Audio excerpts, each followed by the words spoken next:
Anna, he said, a sly grin on his face, hand over your card. I've maxed out mine, so I can't use it anymore. What? There's no way I'm giving it to someone who blows through money like you. Ever since my wealthy father passed away, my husband has been uncontrollably splurging, delighted by the inheritance coming in. Don't be so stingy. We're going to get a huge inheritance soon anyway. He must think he's become some kind of oil tycoon.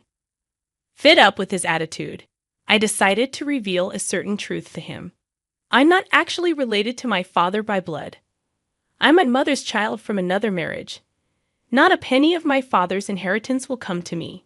At that, my husband, who had been lounging arrogantly on the couch, sat up abruptly, a look of shock on his face as he stared at me.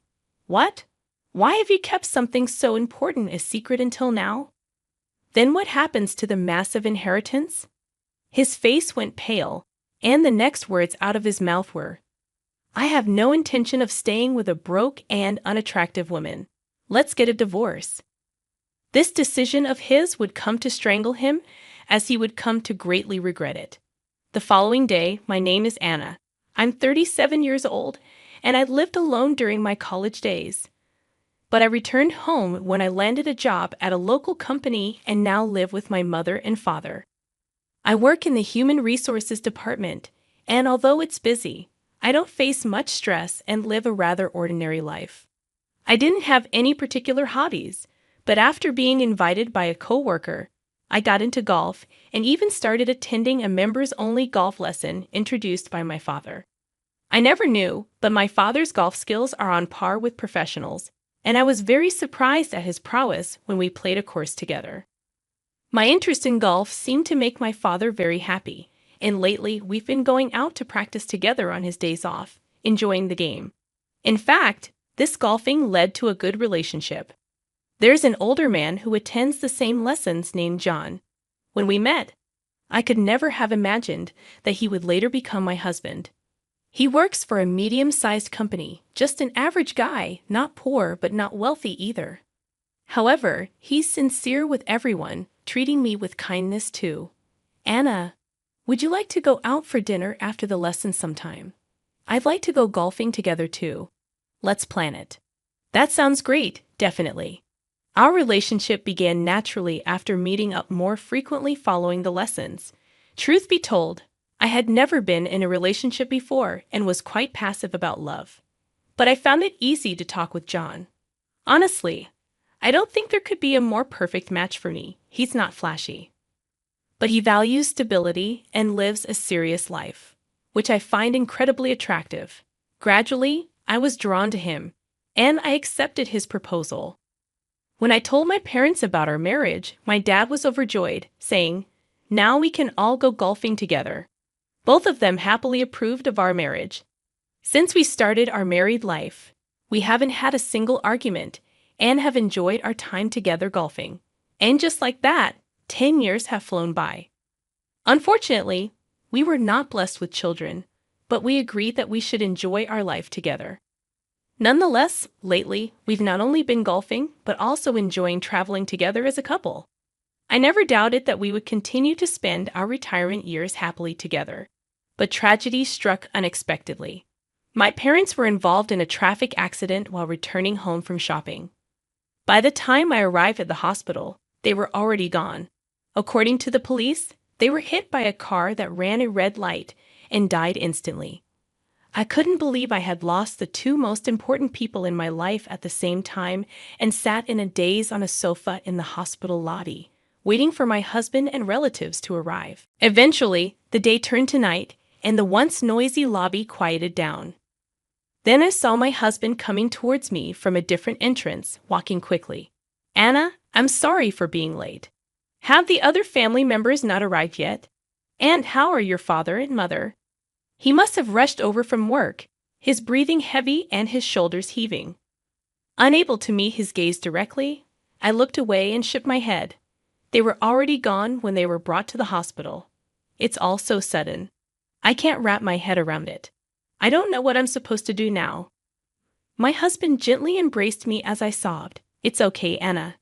Knowing your father, I'm sure he's left you a proper inheritance. so you don't have to worry about anything. Inheritance. It's not the money I'm worried about. I just never thought they would pass away so soon. I can't imagine life without them, and I can't accept it yet. I shared with my husband the raw emotions I was feeling. Of course, there are a mountain of things to do now, like the funeral and complicated procedures, but for now, I just wanted my husband to understand and comfort me. However, he uttered something unbelievable. Well, I get how you're feeling right now, but from my point of view, this accident is like a windfall. What, did I hear that right? Wait, what did you just say? So I said it's like hitting the jackpot. I've been waiting for this moment ever since marrying Anna. It's been so long, over 10 years of waiting, and they finally passed. Now I can say goodbye to that crappy company and live it up. John continued laughing as if he had been freed from something. Is this John, my calm and serious husband? The John I first knew is a kind person who would cry with me in times like this, not someone who would bring up inheritance right after my parents passed away. I was quite panicked by the situation. So let me ask again, how much are we talking about from the inheritance? Your dad must have saved a lot of money, plus that house is in a great location, and it's huge. With a little renovation, it could sell for a good price, right, John? What are you talking about? I'm talking about the inheritance. How much do you think it will be? I don't know right now. Did you marry me just for my parents' inheritance? I asked, trying to make sense of the situation despite my turmoil. Obviously, who else would marry someone like you? You didn't think even for a moment that I approached you for money, John said dismissively, laughing at me. I was speechless at my husband's cruel words. How much is it? He kept asking about the inheritance, his eyes shining with greed. Indeed, my father was a well-known wealthy man in the area, respected by many. Though a bit away from downtown, he owned a lot of assets, including land, real estate, and mountains. However, we had never discussed such matters before getting married or even after our marriage was decided. John, when did you find out about my father's inheritance? I asked my husband, trying to hide the tremble in my voice. Of course, before we got married. Remember when I was at that golf lesson with your dad? He told me directly. As soon as we talked about asset management, he spilled everything, from the lands he owned to everything about his daughter Anna. He bragged about it so much that I was convinced it was a good opportunity. So you approached me because of that. What other reason could there be? Have you ever looked at yourself in the mirror? Your lack of dating experience until the age you met me speaks volumes. Even if I was after the money, you should be glad you got married at all. I could feel my blood boiling with each word he said. My husband married me not out of love, but for the inheritance, eagerly waiting for my father to pass away. The anger towards my husband's scheme and the shame of not seeing his true colors sooner made me feel like I was about to cry again. But I desperately held back. Crying now would feel like losing to this terrible man. I get it, John. I understand your plan, so please, no more. I don't know how much we will get from the inheritance right now. My head is full of my dad and mom, so let's talk about this when things have settled down. My husband looked displeased, but only replied with a nod. After that, busy days continued with arranging the funeral and dealing with bureaucratic procedures. There was so much to do that I had no time to mourn my parents' deaths. When things finally settled down, the urns and a photo of my smiling parents were placed in the house. Looking at them, I finally felt the reality of their passing. I cried my heart out in front of the altar. Meanwhile, my husband, without any consideration for my feelings, was overjoyed at the prospect of the inheritance and started living a lavish lifestyle on his own. He began by purchasing the luxury car he had always wanted. The day after my parents died, while I was overwhelmed with various procedures, he apparently went to the car dealership, and I found the contract copy at home. The car hadn't been delivered yet, but he was already boasting about it to his co-workers and friends. Then the nightlife and extravagant spending at high-end restaurants that he had probably been holding back on began. He stopped taking the lunches I made for him to work, choosing instead to eat at quite expensive places for lunch. Moreover, he started coming home after midnight every day, And on his days off, he went out more often, making his presence at home rare. Today, as he was getting ready to go out somewhere from the morning, he suddenly turned to me as if he remembered something. "Hey, Anna, give me your card. I've maxed out mine, so I can't use it anymore." "What? You maxed out your limit? Unbelievable. There's no way I'm giving it to someone who spends like that." "Oh, don't be so stingy. It's fine, right? We're going to get a huge inheritance soon anyway." He must think he's become some kind of oil tycoon. Fed up with his attitude, I decided to reveal a certain truth to him. "You know, John, I never told you this, but—" "Oh, finally going to tell me how much the inheritance is. Don't beat around the bush, just tell me." "I'm not actually related to my father by blood. You get what I mean? My mom was divorced, and she remarried to my dad. I was her child from another marriage, so there's no blood relation between me and my dad. That means I won't get a penny of the inheritance." "What? Why have you kept something so important a secret until now? Then what happens to the massive inheritance?" "I don't know. Probably my dad has several siblings, so they'll likely be divided among them." "It seems like you had a misunderstanding, John. But you're going to have to figure out how to pay for that maxed out card on your own, okay?"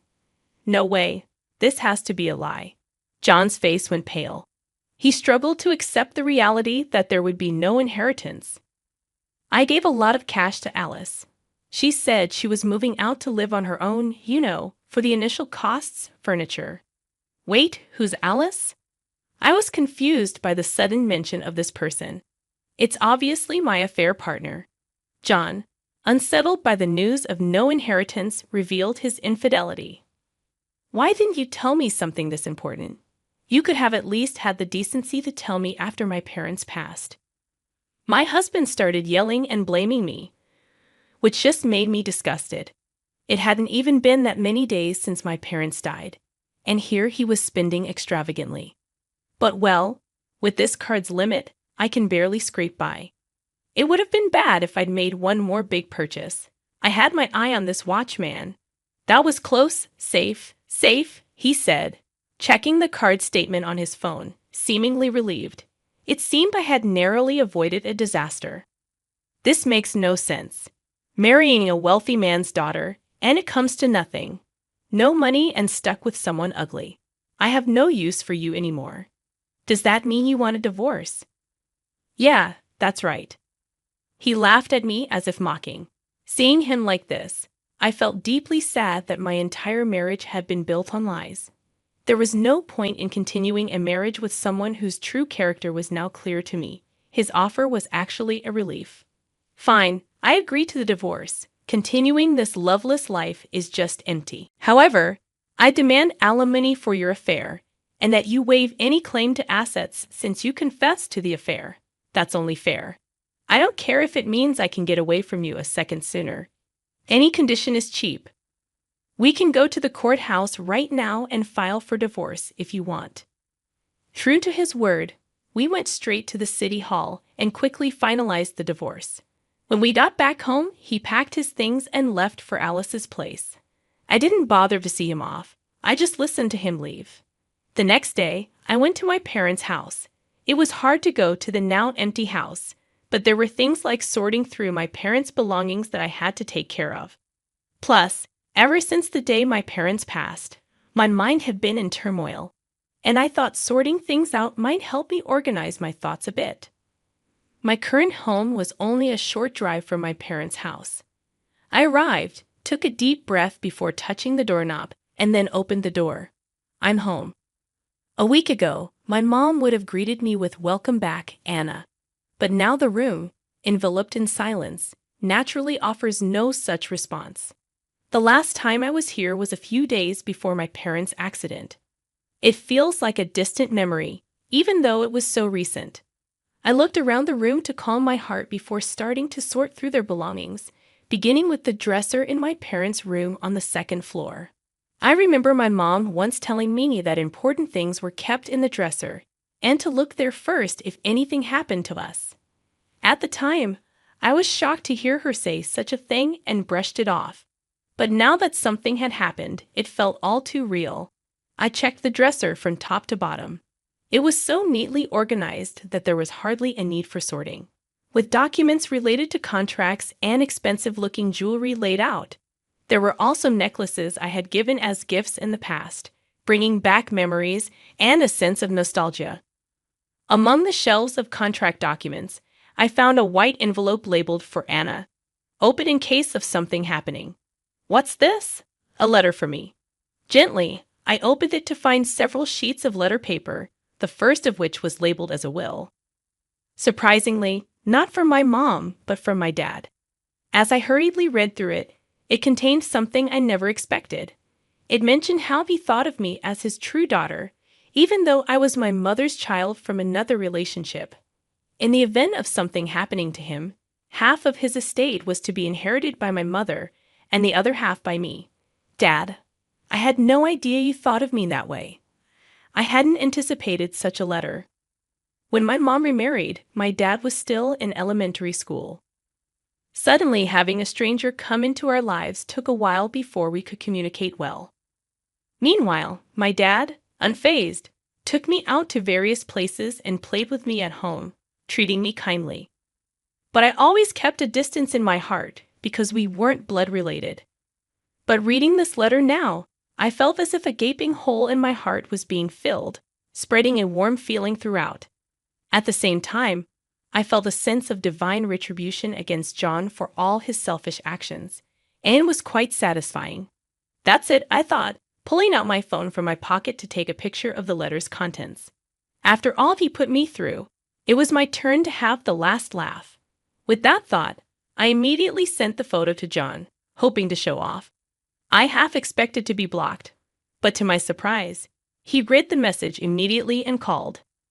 At first, I ignored his persistent calls, but eventually I answered, "Hello, John."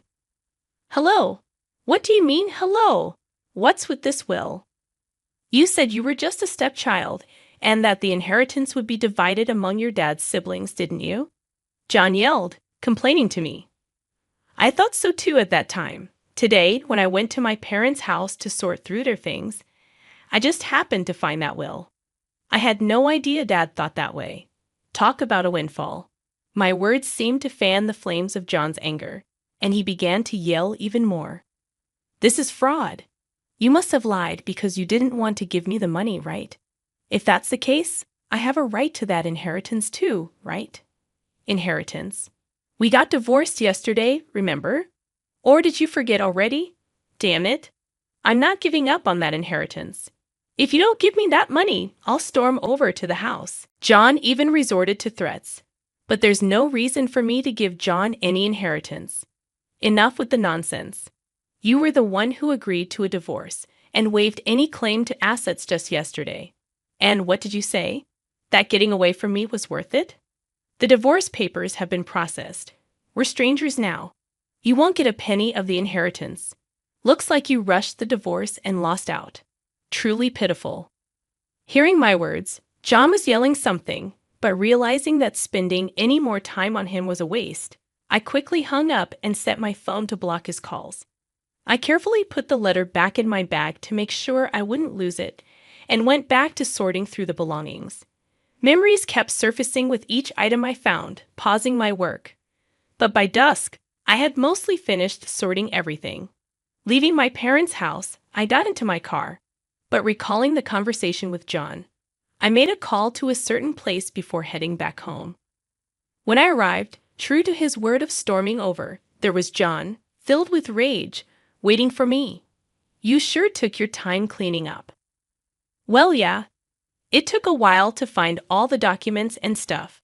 So what do you want?" I stared John down, trying not to be intimidated, and kept the conversation going to buy some time. "Don't play dumb. It's about the inheritance. You brought back bank books and stuff, right? Just give them to me, and I won't do anything. I don't want to be here a second longer than I have to." John's face, happy when he left for his affair partner's place yesterday, had changed to one of exhaustion, and he looked restless, constantly fidgeting. "I told you on the phone, we're strangers now. There's no reason for me to give you any inheritance. And why are you so desperate anyway? John's expression fell as if I hit a sore spot, and he stopped yelling, starting to talk about what happened yesterday. Actually, when I went to Alice's place yesterday and told her I wouldn't be getting any inheritance, she kicked me out, saying she had no use for someone without money. I thought I had some savings, but my account was empty. I barely have any cash on me, and even my next paycheck will be gone with the credit card payments. That's why I need the inheritance split now. Otherwise, I don't even have a place to sleep tonight. So that's why it all made sense now. John had absolutely no financial cushion. Moreover, he owed me alimony for his affair. It was clear what kind of life awaited him. Look, I was wrong. Marrying you for money, the affair. I apologize for everything. Let's start over. Otherwise, I can't make it from here. That's not my problem. The one who misunderstood and splurged was John, right? Please, we should have talked more about the divorce. You think we can still make it work, don't you? Of course not. I can't live with you anymore. Still, John wouldn't back down and kept trying to persuade me, but my mind was already made up. Frustrated by my refusal, John was about to raise his hand to me when a police officer who had been patrolling the area came over. We heard yelling from down the street. What's happening here? Yes, the person I had called before returning home was the police. Knowing that John was lurking around my house, I had asked for a patrol just in case, reporting a suspicious person. The police, having witnessed John about to hit me, immediately took him to the patrol car for questioning. Let go, I'm her husband. We're not done talking.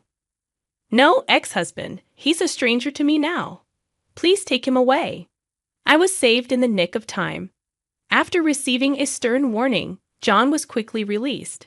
But since then, he has not loitered near my home, and I've regained peaceful days. Rumor has it John's affair partner was a colleague from the same company, and they were both fired for violating company compliance. I don't know what they're doing now, but they must be living in poverty, a fitting end for someone blinded by greed. Though I've lost both my parents and divorced my husband, leaving me alone, I'm trying to live positively. I hadn't been able to golf because I wasn't in the mood, but I've resumed my lessons. I've been praised more during lessons, and I'm grateful to my dad for giving me such a great hobby. Enjoying my days filled with fulfillment. Thanks to the lessons, I've made friends and found more reasons to smile. As for the inheritance, I haven't squandered a penny and still have it saved in my account. I'm determined not to end up like John and am living a prudent life. Today is a beautiful sunny day, perfect for golf. Holding my dad's putter, I enjoy golf amidst nature. Every time I hold a putter, I feel like my dad is always with me, encouraging me, and I'll continue to live with a smile, cherishing the precious memories my parents left me.